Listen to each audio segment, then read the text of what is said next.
नमस्कार, स्वागत है आपका उत्तराखंड खबरनामा न्यूज़ में।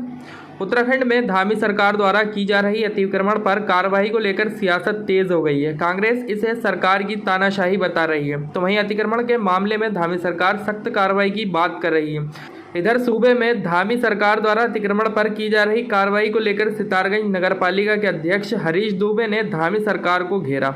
उन्होंने प्रदेश सरकार पर तानाशाही का आरोप लगाते हुए कहा कि सरकार गरीबों को उजाड़ने का काम कर रही है, जो निंदनीय है। आपको बता दें कि अपने आवास पर आयोजित प्रेस वार्ता में सितारगंज नगरपालिका के अध्यक्ष हरीश दुबे ने प्रदेश की धामी सरकार को घेरते हुए कहा कि सरकार 40 से 50 वर्षों से निवास कर रहे गरीब मजदूर परिवार को उजाड़ने का काम कर रही है, जो कि न्याय संगत है। उन्होंने कहा कि गरीब परिवारों ने मेहनत मजदूरी कर अपना पेट काटकर अपने बच्चों के रहने के लिए छत का इंतजाम किया, लेकिन आज सरकार द्वारा उन्हीं लोगों को उजाड़ने का काम किया जा रहा है, जो निंदनीय है। कहते हैं कि भाई सरकारी भूमि पर अतिक्रमण हो गया। हम ये कह रहे हैं जो पिछली भी सरकारें होंगी, सरकार तो रही होंगी, वो भी जनता से बनी होंगी, तो उस समय जब ये निर्माणाधीन हुआ होगा, लोग वहाँ बैठे होंगे, बसे होंगे, तब भी गाड़ियाँ भी चलती होंगी, बसें भी चलती होंगी, यातायात व्यवस्था भी बनी रही होगी, सब व्यवस्था होंगी। तो वो आखिर कैसी सरकार थी कि इन सब चीज़ों को मैनेज करते हुए चल पाती थी, और ये कैसी सरकार आ गई है कि ये अपनी जनता को जिससे जीत के आई, ये मैनेज ही नहीं कर पा रही है।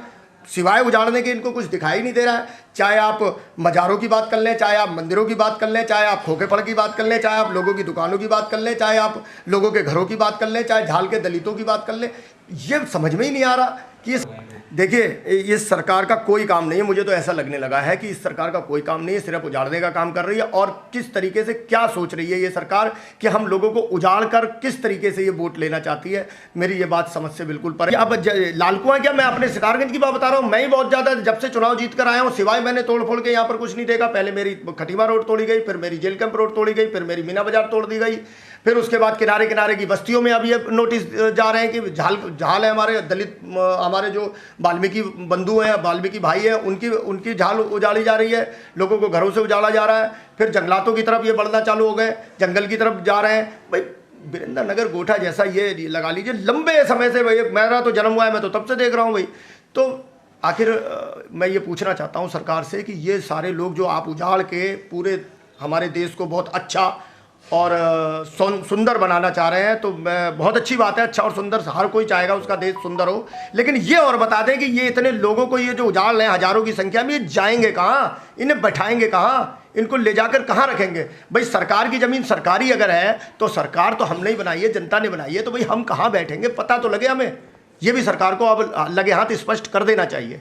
देखिए, मैं जो सरकारें ऐसा के ज़माने में ऐसा कहा जाता होगा, मैं उस पर नहीं जाते हुए सिर्फ ये कहूँगा कि सरकार जनता बनाती है। सरकार ये बिल्कुल गलतफहमी में ना ले कि सरकार से जनता है, जनता से सरकार है। जब तक जो सरकार इस बात को भूल जाएगी कि जनता से सरकार है, वो सरकार फिर चली जाएगी, उसके जाने का समय आ गया है। अगर ये बिल्कुल अब भी नहीं चेती तो आने वाला समय बड़ा ख़राब होने वाला है। तो हमारी मीना बाजार से गायब थे। अब मैं लाल कुआं में तो क्या हो रहा होगा, वो लाल कुआं के चेयरमैन साहब होंगे, वहाँ के नेता होंगे, वहाँ के प्रतिनिधि बताएंगे। मैं तो अपने मीना बाजार की बात बता रहा हूँ। मेरे मीना बाजार से जब ये बुलडोजर चलने लगा तो सारे नेता गायब हो गए।